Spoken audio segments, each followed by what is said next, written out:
Good. This is, I think, one of my favorite agaritas of any agarita, and we are zocher to learn it this week. Yeah, I think of all the characters in Tanakh, in Chazal, and whoever, Og is on top of the list as having the most fantastic midrashim. And that's because in the Torah itself, he's described in a way that's not even, just in the pshat, is kind of, he begs darsheni. We're going to look at a bunch of different midrashim, seeing how they develop who Og was, and how from a few pretty sparse psukim, he develops into what I'll try to argue at the end. And I think the Ramban says this, so it doesn't say it explicitly, so it might be me interpreting the Ramban, but I think the Ramban is saying this. But to the end being the key figure in the destiny of all of Am Yisrael, and indeed all of the history of humanity. Huh? He says Og is the key figure? Og. Wow. And we'll try to develop how and why Og is the key to the Geula. Whoa. You said the key as you picked them up. Exactly. Very good. To the Geula. Yeah. We'll start with the Gemara Niddah, because we're learning Niddah, which kind of gives a lot of spoilers, and then we'll backtrack, and then build up towards what the Gemara Niddah is saying, and then see other midrashim. Okay. Niddah Samech Aleph Amud Aleph. Vayomer Hashem el Moshe, and if I'm jumping the gun, it's not clear who Og is. We'll read all the psukim in a minute. Okay, but Vayomer Hashem el Moshe al Tzira. So at the end of Parshat Chukat, Bnei Israel are in the 40th year. They are getting close to the entrance, to the border of Eretz Canaan. And they are confronted by Og Melech HaBashan.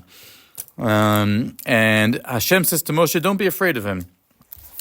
Right before that, they fight a battle with Sichon, who is also a Melech Emori. Like Og and Sichon were both Amorite kings, and they had land next to each other. Bnei Israel defeats Sichon, then Og comes out to fight against them, and Hashem tells Moshe, do not be afraid.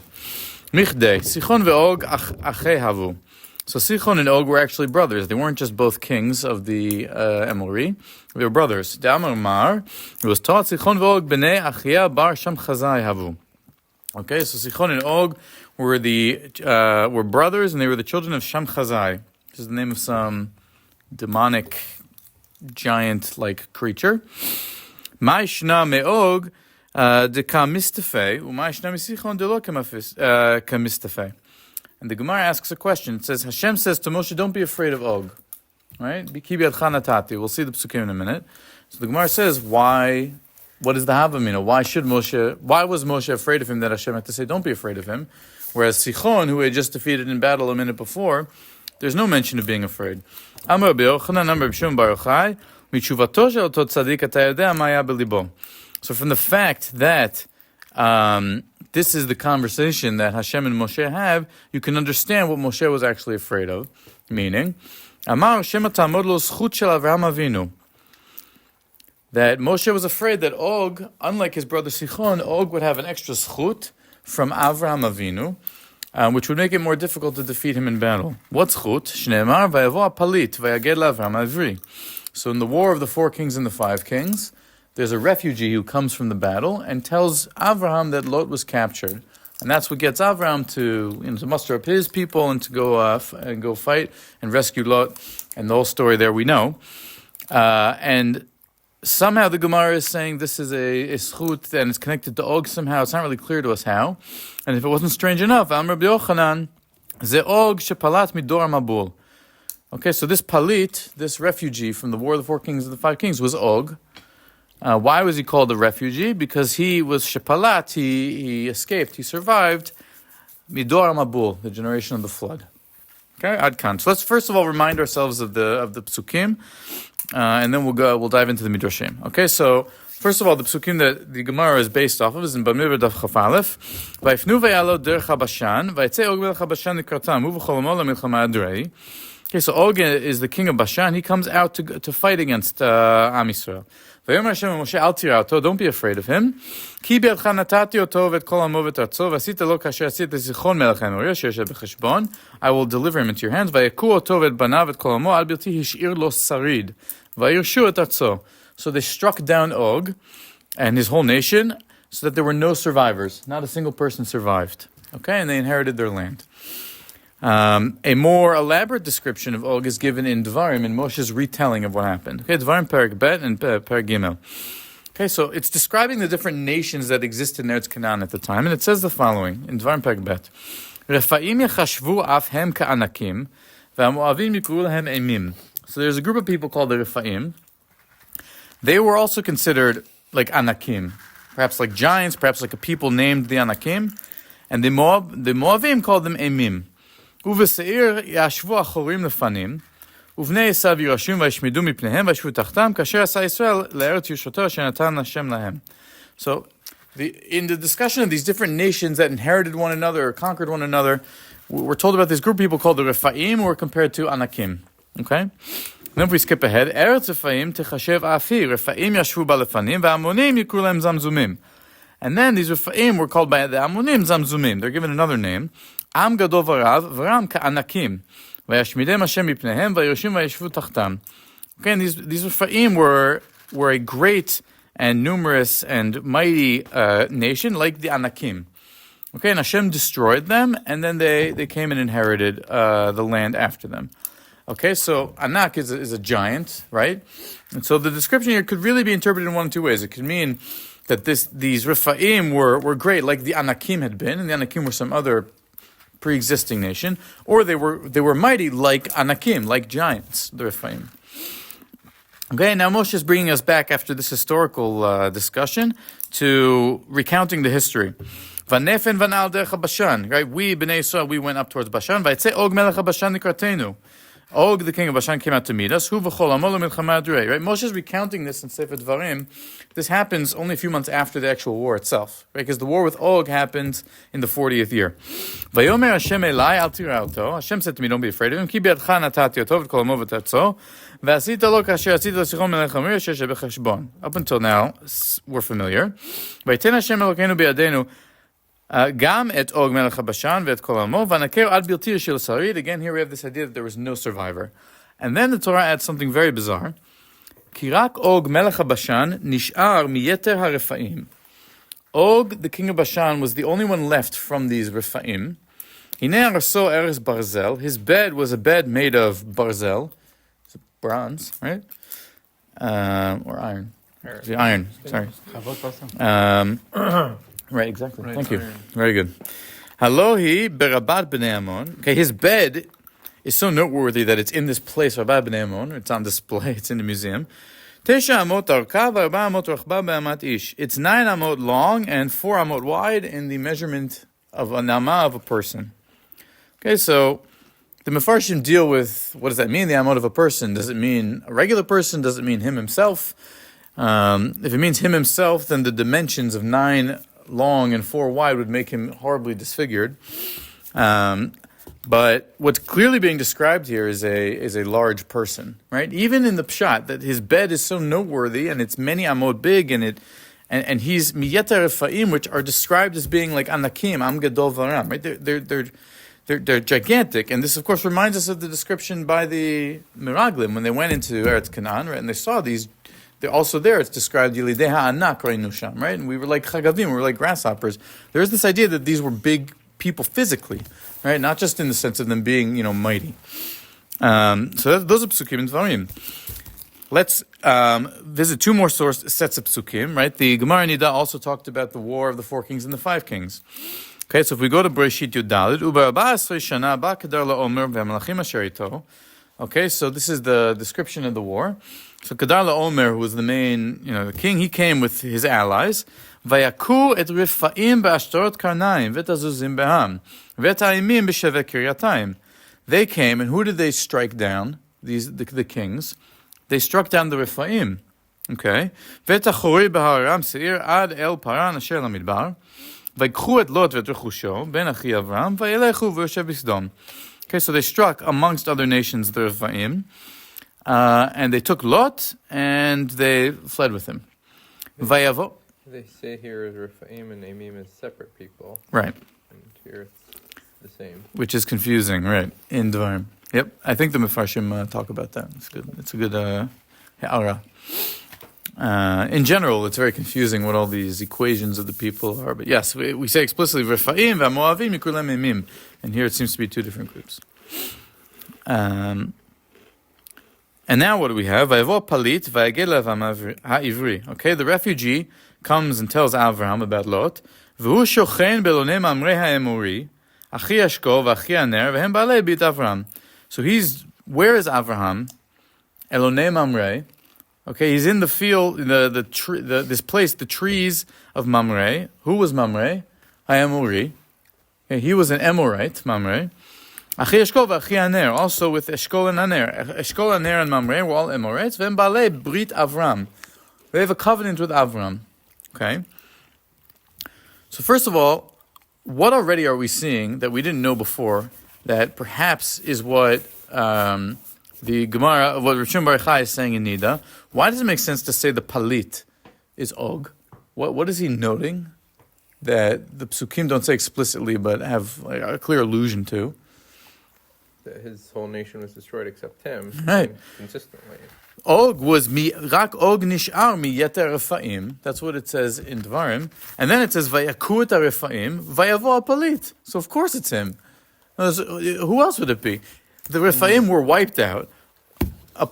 One refugee comes and tells Avraham, and we're told he's the only one left from the refaim. So the equation there is obvious. That's not though what Rabbi Yochanan saying Sheplat Midor Hamabul. Oh, okay, good. So that's even crazier, right? You're equating Og, and we'll see this in the Midrashim in a second, with the Palit. That means Og, who was alive in the days of Moshe Rabbeinu, was alive in the days of Avraham Avinu, right? Which already, that's several hundred years. And then Rabbi Yochanan raises the stakes. He says, I'll do you one better. Og was alive in the generation of the flood. That means he's thousands of years old. Right? The one who held on to that was a story about him, right? Yeah, we're getting to it. Yep. So now that we've seen a hint of why Og would have been in the Palit in the times of Avraham, let's try to understand why Rabbi Yochanan says that he was also Palit from the Dor Mabul. Right? How many years from Avram to Moshe? Avram to Moshe is, well, at least a few hundred, because it's 430 from the Brit Ben Abitarim to Yitziat Mitzrayim, or the birth of Yitzchak to Yitziat Mitzrayim. So yeah, at least 400 years, if not more.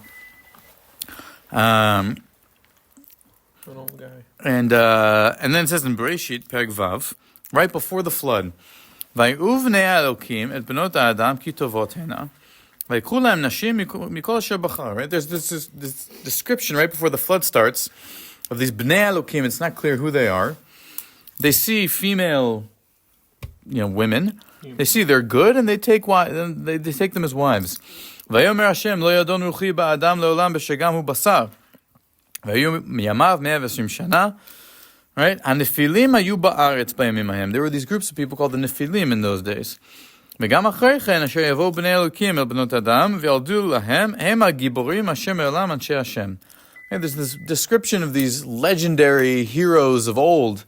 These people who were they were demigods, right? Essentially, right? They mated with humans, but they weren't quite human. They were It's not at all clear what's being discussed, but they're clearly like Anshe Hashem Giborim. They're these warriors, and they're not entirely human. There's something supernatural about them, and they're known as the Nephilim, right? And the Midrashim talk about Nephilim. Why? Because they naflu min hashamayim and all this stuff. Okay, great. Let's dive in. Bamidbar Rabbah. ויאמר השם אליו אל תירא אותו כי בידך נתתי אותו זה שאמר כתוב אשר אדם מפחד תמיד. Okay, praiseworthy is a person who's always afraid. וכן הוא מידת הצדיקים אף על פי שהקדוש ברוך הוא מבטיחן אין פורקים ביראה. So the first thing this Midrash is trying to answer, just as an aside, is when Hashem says to Moshe Rabbeinu al tira oto, like hold the phone, stop right there, Moshe Rabbeinu should never be afraid because he's a tzaddik. Excuse me. And Hashem is with him, so why is he afraid of a battle? So even tzaddikim, even though they know Hashem is trusting them, they still should, be in fear. That's a praiseworthy thing to do. Fine. About v'lama niter, why was he afraid? Amar, Shema ma'alu Yisrael b'milchemet Sichon. Maybe Bnei Yisrael took the spoils that they weren't supposed to take in the previous battle. Or they sinned in some other way during the previous battle. Amar lo kadosh baruch hu al tira, don't be afraid. Kulam yishnimu b'tzedek. Right? They acted right. They were properly. There's nothing to be afraid of. So that's one interpretation. Al tira'o tomi, don't be afraid of him, that the sin of Bnei Israel is going to somehow affect the battle with Og. Another interpretation, Al tira'o to, shelo amad gibor ba'olam kashe imenu. Why was Moshe afraid? Because Og was the mightiest warrior that ever lived. Shneemar, ki rak Og melech habashan nishar miyeter Refaim. V'hu nishar min hagiborim shehargu Amrafel v'chaverav. Shneemar v'ayku et Refaim v'ashtor kanaim. He's the only one who survived the massacre of the Refaim because he was the mightiest of the Refaim. Okay? What was the motivation of this Palit to come tell Avram that Lot had been captured? The Psukim don't tell us anything about this Palit and what motivated him to tell Avram. He must have had some agenda, right? The agenda is what? He comes to Avram to tell him so that Avram would chase after Lot and would be killed in battle. Another question we have, if Og was alive in the War of the Kings, as we said, he must have lived hundreds of years. Why was he so to live hundreds of years? So it's because he went to tell Avram about Lot. So Hashem gave him, HaKadosh Baruch Hu gave him the reward for that journey he took to go tell Avram about Lot, and his reward was to live for hundreds of years.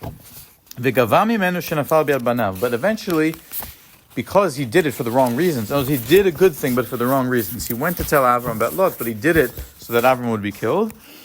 So he lived for hundreds of years, but he was destined to die at the hands of Avram's descendant, namely Moshe. But he was afraid of him. Moshe says, I'm 120 years old. Okay, this guy, Og, is more than 500 years old. If he didn't have any merit, he wouldn't have been able to live all these years. Don't be afraid of him. I have given him into your hand.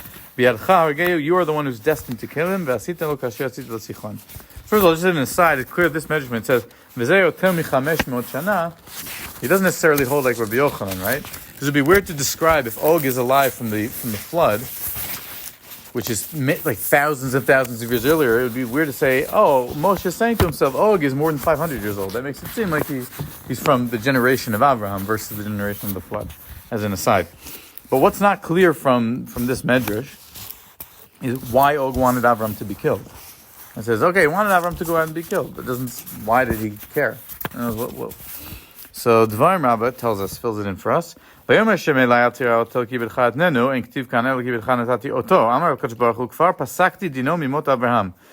fate has already been sealed from the days of Avraham Avinu. Ketzad, when Avram's nephew was captured, uva Og ubiseret Avraham, shnema vayvo palit. Right? His real name was actually Palit. That was his birth name. Why was he called Og? Okay? His name was Og because he came and found Avram dealing with matzah. But he didn't come for the right reasons. I'll tell Avraham about Lot, and then he'll die in battle. And I'll take Sarah for myself. That's what motivated Og. You wicked Og. This is your plan. I will reward you for the fact that you came and helped Avraham by telling him about Lot. And you will get to live for a very long time. But because you plotted to take Sarah after Avram's death, because that was your plan, you will end up dying at the hands of her descendants. Okay? So we see here that Og, what this midrash is inserting, which we haven't really seen until now, and we'll see now what it's really getting at, is a component of Og that is not just him being a warrior, not just him having lived a long time, not just being big, but also something in the realm of improper sexual desire, that he wants to take Sarah for himself. And this is something that isn't really clear in the Psukim, but we'll see hints in a minute as to maybe what is motivating this particular midrash. Sounds like they're connecting him to the Nephilim, which did the same thing. Good, right?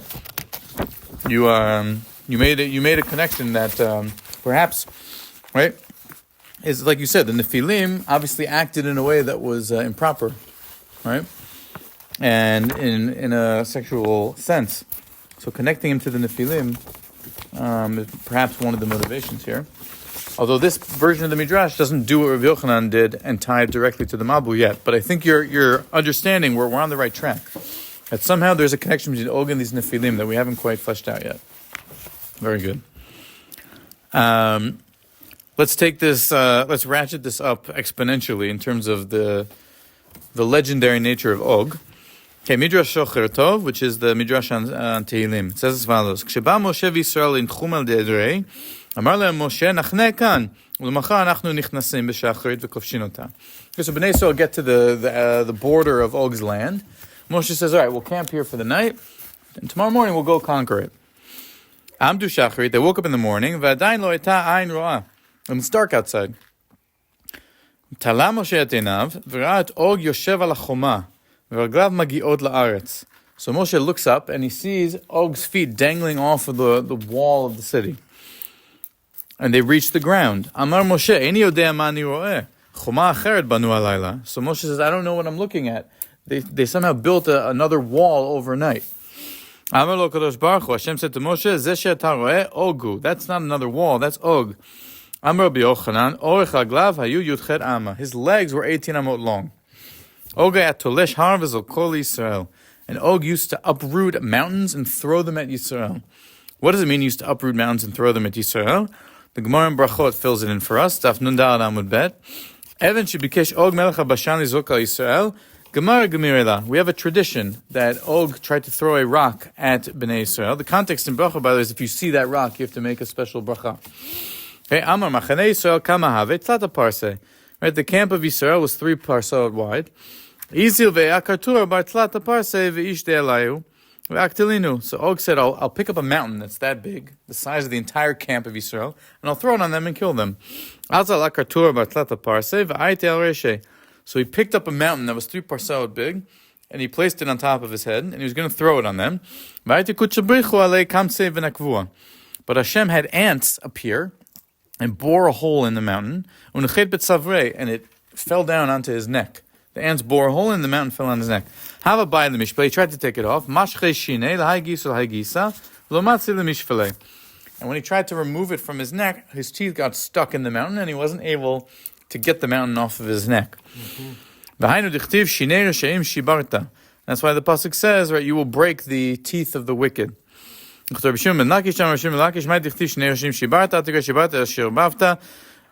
Moshe kama ava. How tall was Moshe Rabbeinu? 10 amot. Okay, Moshe Rabbeinu was 10 amot tall. Shkil narga bar asar amin. Moshe Rabbeinu picked up an axe 10 amot long. Shvar asar amin. He jumped up 10 more amot, umachge bekarsule v'katle, and he struck Og in the ankle and killed him. Hey, that's how tall Og was, that Moshe was 10 amot tall, takes an axe that's 10 amot, jumps up 10 amot, and hits Og in the ankle and kills him. Okay. The measurement of the bed is like wildly right. smaller. If we look, now we're talking about how many pasos, how many amos is a paso? Talking about the mountain is very big. How many amos? I don't remember the calculation, but what we're describing here is a much bigger giant than someone whose head is in the, I mean, this is another level, right? Mm-hmm. You're absolutely right. It doesn't really jive with the 9 amot that we, that's why there are some opinions when it says his bed was 9 amot long, be'amat ish. They say ish is Og himself. And then it kind of negates what that means. Like, okay, his bed was 9 amot long in the measurement of his own arm, but his own arm was who knows how many kilometers big. So it doesn't really. That's the way to explain that. But you're right, and obviously, even Rabbi Yochanan in the previous medrash said his legs were 18 amot. So that obviously contradicts saying that his bed was 9 amot long. But what we have here is midrashim that are describing this completely supernatural. He has the strength to lift a mountain that's the size of the entire camp of Yisrael. His ankle is 30 amot in the air, so imagine how tall he is. I mean, it's just beyond comprehension how big Og is in these stories. It's hiding Moshe's impressive 5-meter vertical jump. Yeah, even sound more like a pole vault to me, because if you think, let's say Moshe was 5, his staff was 5, and he jumped up for 5. There you go. It was like He went for He uses the thing to vault, and how does he get? They're talking about he used the well, axe. he this jumped is a up big and then, jump then by he- all- then by he all measurements, and strikes he was not Og on small his either. Ankle, no, that's We're the. talking about 30 arms high. So he can't use the axe to pull vault if he needs to then lift that axe up. Well, maybe there was enough. He's got lance on him, no? Nope. No, you're right, guys. That's the flaw with this story. That's what. NBA is calling. That's what makes this not feasible. Right. Okay. So we've seen. And so what, these Midrashim are obviously, they're making Og out to be this. Like, what's their motivation? The Psukim describe him as being humongous. And there's a connection to him in the story of Abraham, which means that he lived for a long time. So you have, it's almost begging. The Medrash says, I have to explain Og as this supernatural, gigantic, demigod type of figure. But we still haven't really seen the connection to the Mabul. So let's just do that quickly. So Bereshit Rabbah, it says the following. Brita tatzarich hagiborim haya achad mehem noten raglo al tahom v'sotmo. Okay, so this is talking about Noach. So Hashem says to Noach, at one point, I'm going to do a brit with you. So why did Noach need a brit? Because you have giborim who live in your day. And they are so great, these giborim. One of them can put his foot on the depths and close them up. And put his arm to the skies and close them up. In other words, he literally stretches from the heavens to the earth. These giborim, like one of these giborim is so big that he can close the rains and the fountains from below the depths. And then the Bereshit Rabbah says, "Hayabali kanes lateva," and this is what Shimon mentioned, at the beginning, right? One of these giborim, we'll see it's Og, wanted to come onto the ark. Vayu aglav mit arkelot. Hadu dichtiv arfaim yocholalu mitachat mayim v'shochneim. Okay, so there's this reference in Iyov to Rephaim, which I think in the Pshat means like the shades of the dead, and it's talking about how the dead, right? They kind of are under the water. In other words, that they live in some kind of, they're underground. But it takes this to mean that the Rephaim were literally mitachat lamayim, that Og, who was from the Rephaim, he was alive during the time of the flood, and he wanted to get onto the ark. In Zvachim it says, "V'amar Rav Chisda anshe dor mabul berotchen kilkulu v'rotchen nidonu." This is a famous idea. Rav Chisda says that the flood was not rainwater; it was boiling water, right? Because the sin of the generation of the flood was berotchen. It was through passion. The sins of the flood was through that generation. Dor mabul was passion. So they, Niddah keneged Niddah, were punished with boiling hot water. Uleta'amech, and the Gemara questions Rav Chisda, Teva hechisagya. So how did the ark survive the boiling hot water? And I was like, maybe the ark could survive regular, flood water, but if it's boiling hot, wouldn't that destroy the ark? Ve'od Og melech habashan hechakai. And also, where did Og go? Because we know he was alive in the time of the Mabul, and he must have survived because he's around in the time of Moshe. So it was boiling hot water. How did he survive? So everything was boiling hot water, but around the perimeter of the ark, there was this cool water that Og was able to enjoy, and the ark was able to enjoy. What question can we have on this? I mean, among many others, but what's kind of one of the most obvious questions here?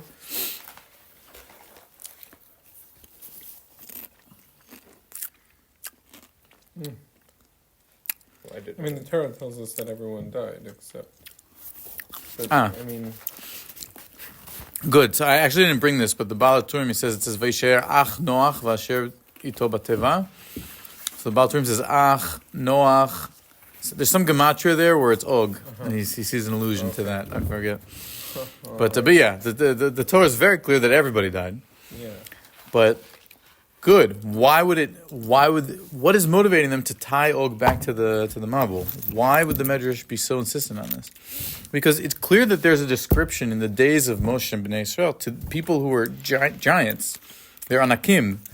And where did they come from? No, it's like you're talking about in the days of Kibush Eretz Yisrael, you have people who are of gigantic stature. Even in the Pshat, it's clear that there's something about them that's, more than the average Joe. And who are they? Where do they material? Why are all these people living in Eretz Canaan so big? So the source we have is the Nephilim. The Nephilim are people who had some Bnei Elokim, Bnot Adam, Anshe Shem, Giborim Asher Me'olam.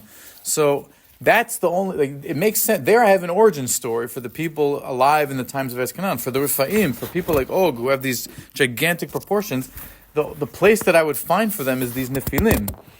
But didn't everybody die in the flood? So how could the Nephilim, who came right before the flood, have descendants in the days of Kibush Haaretz? So you have to find a link, and that link is Og. And why does it make sense that the link is Og? Because I already know Og is the Nish'ar Miyeter Rephaim. He's the only one who's left. He's the ultimate survivor, Og.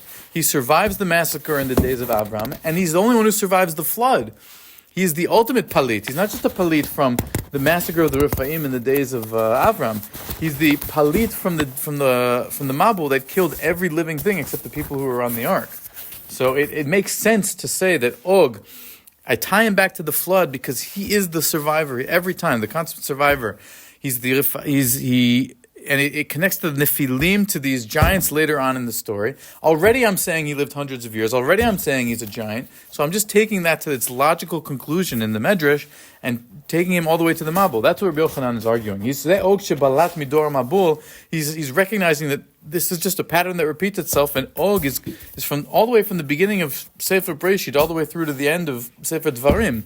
Og spans, he's the only one who spans, other than HaKadosh Baruch Hu, who spans the entire Chamisha Chumshei Torah in that way. He literally lives from the time of the flood until the time of Kibush Eretz Canaan. And there's another layer. It ties to what Jonas said earlier, right? That we see that there's this bizarre Dvarim Rabbah says, okay, why does he care about Sarah? Why is it tying him to sexual impropriety? So because that's what the Nephilim sin was, right? And that's why they got destroyed.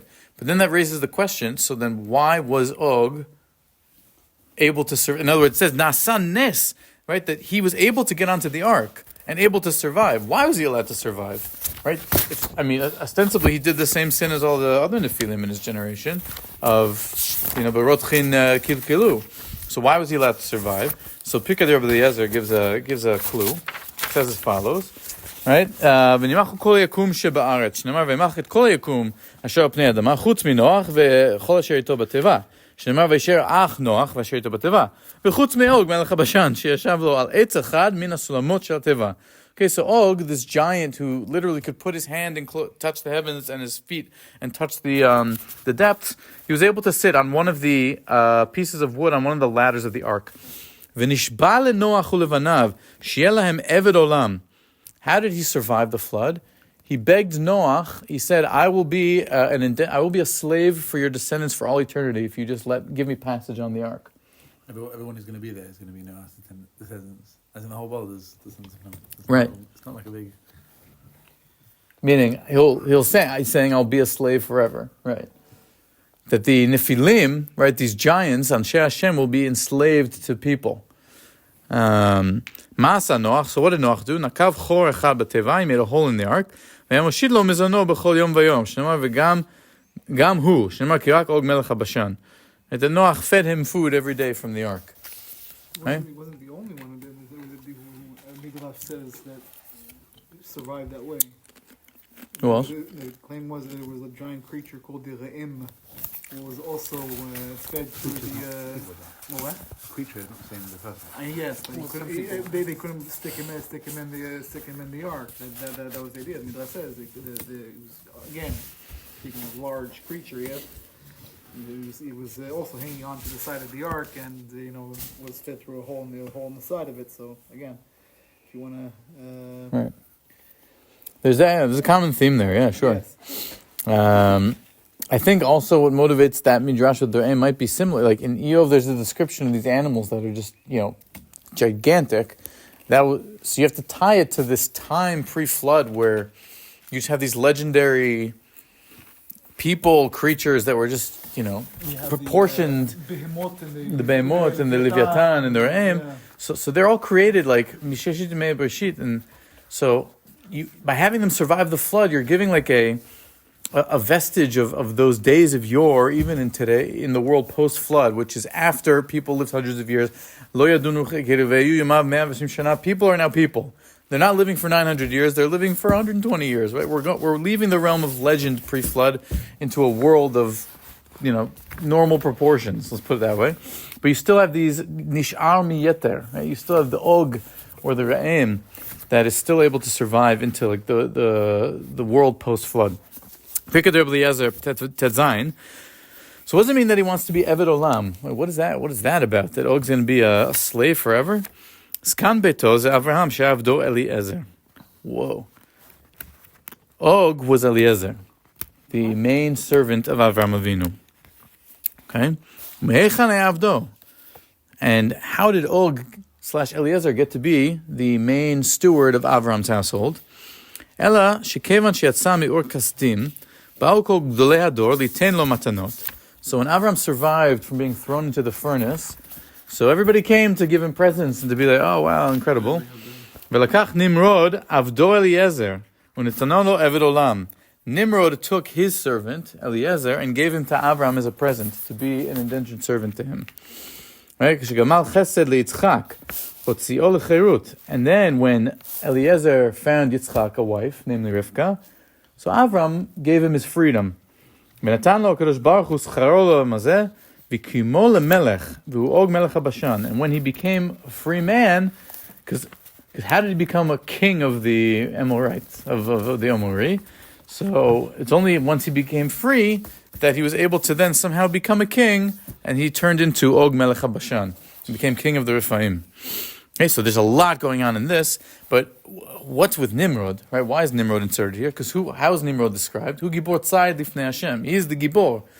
And he survived, after the generation of the flood, Nimrod was the king, who, in the Dor HaFlaga, right, with Migdal Bavel. So it kind of, Og he's everywhere, Og, right? He's in every story, he's in every place, and he's tying a thread to every situation. I want to try to finish off now with quickly a Zohar, and then like the Chap of the Ramban, / my Chiddush, if I'm understanding him correctly. So the Zohar has a very sharp read here. He says as follows.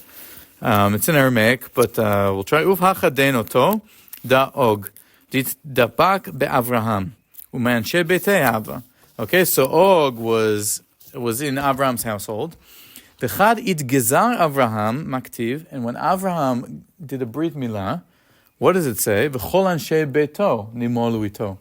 Right, Avraham's whole household got brit milah. So what does it mean? Da Og dit gezar imei. Okay, so the Zohar says Og melech HaBashan from the Nephilim, who was with Nimrod, and he got a brit milah with Avraham's household. Right, Avram, Ishmael, all the people, Og. V'kibel hai ad kadisha, and when you get a brit milah, you get a certain level of holiness as part of that. Be'sha'ata dechil Moshe, going way back to what we saw back in the original Midrashim, right? Vayomer Hashem Moshe al tira oto, don't be afraid of him, right? The Midrashim asked, why was Moshe afraid of Og? What zchut does Og have? Moshe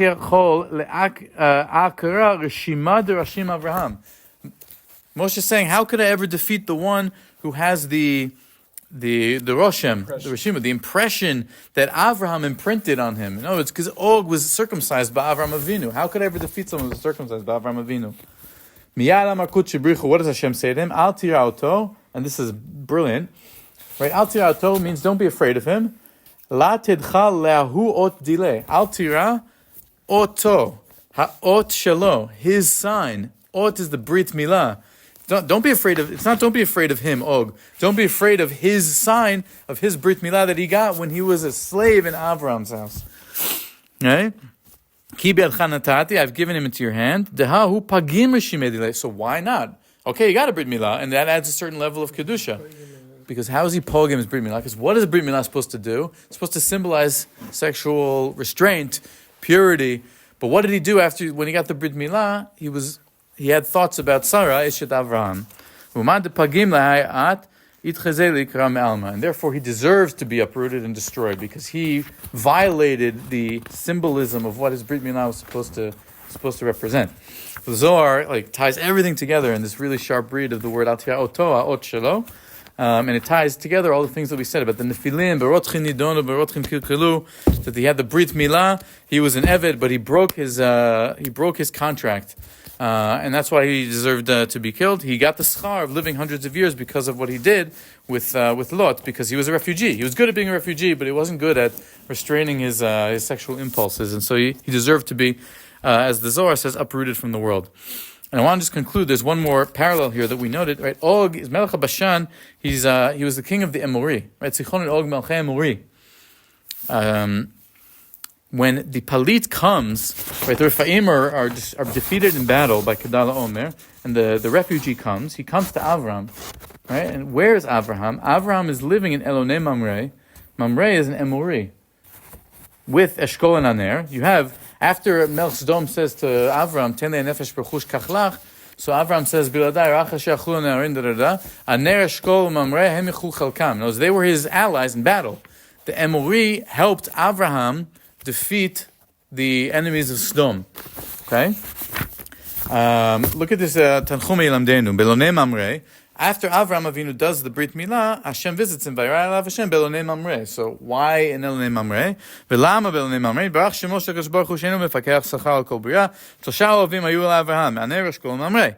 Kevan she'amar lo Kadosh Baruch Hu she'imol halach lakachat mehem etzah. It parallels Eov. Right? Eov had three colleagues that that gave him advice. So Avram had three colleagues that he took advice. He said, Hashem came to tell me to do Brit Milah.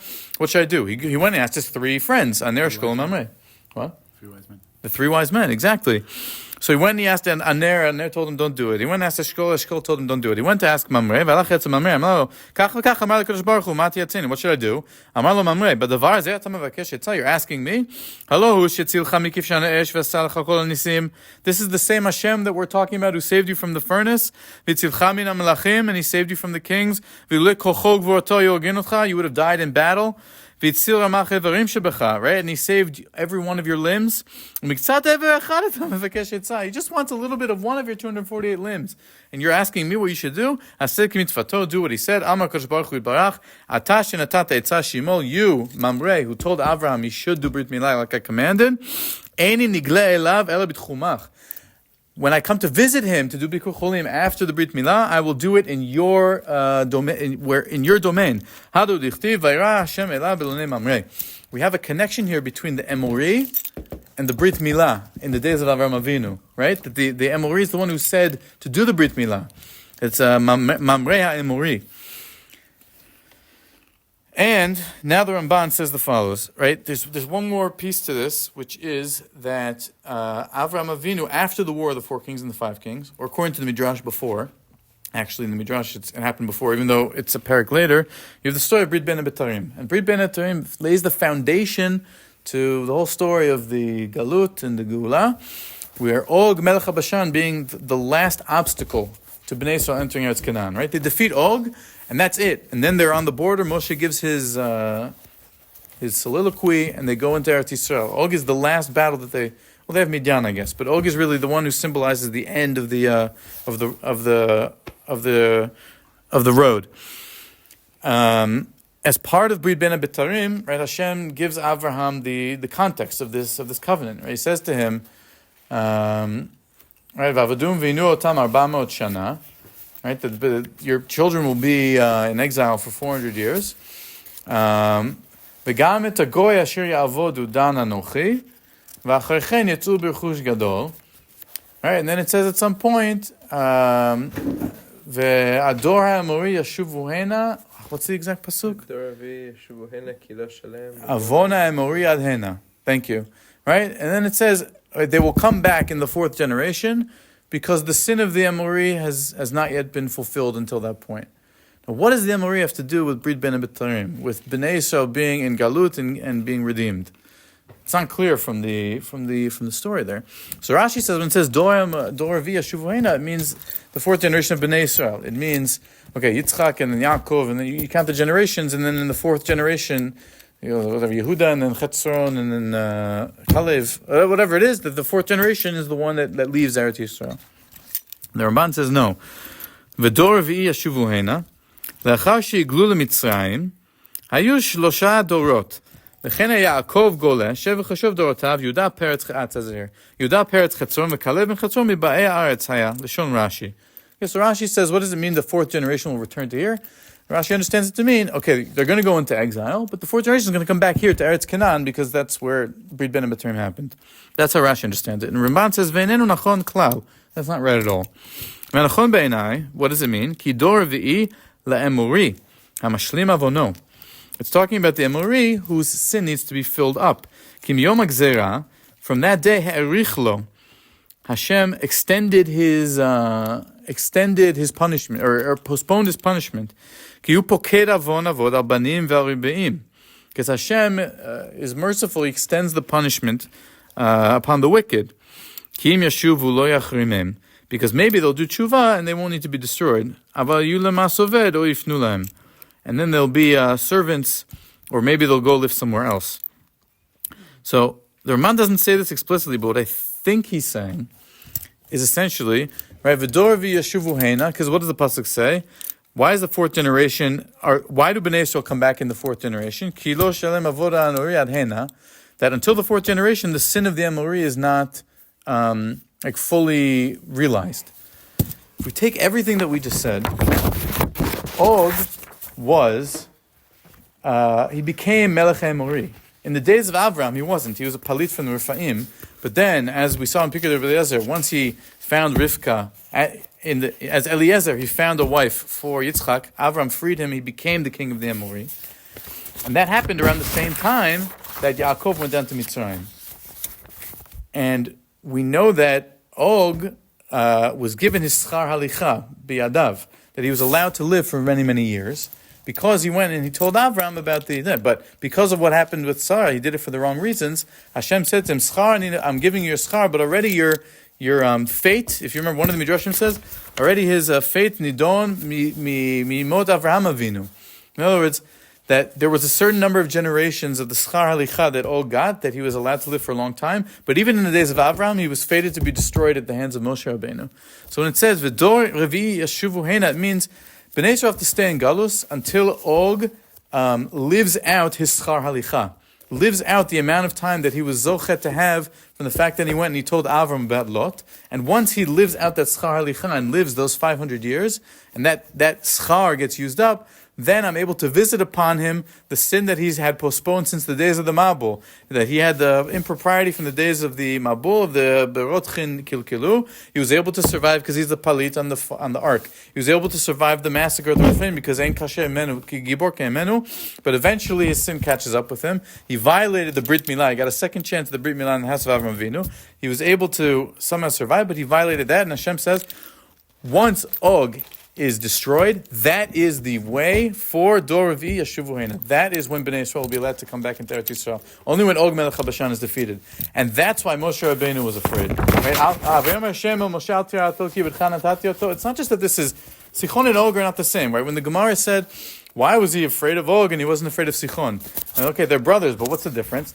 Because Og, the whole history of Brit Ben Abaturim, the whole Galut and Gula are tied up in the fate of Og, of him living out his schar halicha and eventually using that up until Ribeim Val Shileshim Val Ribeim, and then once Dor Revi'i, once he's lived out that fourth generation, Shalem Avona Emori, the sin of his sexual impropriety is finally realized, and then Moshe is finally allowed to defeat him, Bnei Yisrael allowed to inherit Eretz Yisrael. Well, about on that end, because if you have him, if he is Eliezer, then you can understand another thing, because Eliezer was counting on the lineage. Eliezer thought that his daughter will be worthy to marry Yitzchak. Right. Okay, then what does Avraham say to him? He says a very interesting, very peculiar thing. He says, "Put your hand under my thigh," which is okay. Right. And then in other words, in that area, and then he says to him, "You will not, break the lineage." In other words, you will go to where? To Haran, to bring a wife, from family, if you like, for Yitzchak. Now think of it this, and put another thing into the calculation. Another element is, where is, geographically speaking, where is the Bashan? Bashan is smack in the middle between Eretz Israel and the Haran. That means he's stuck there. He becomes his own warlord, his own domain, his own kingdom. He's stuck there halfway between Haran and Eretz Israel. Right? In other words, what is he saying? It means he's blocking, if you like, the whole idea of the lineage and the family and the connection. So Am Yisrael wants to come back to Eretz Israel. You have a lineage problem here. You have in other words, someone is contesting the lineage. So you think of that as you think of the third or fourth generation. It's the lineage business. Wow, very nice. Just a thought. Yeah, very good. Yes.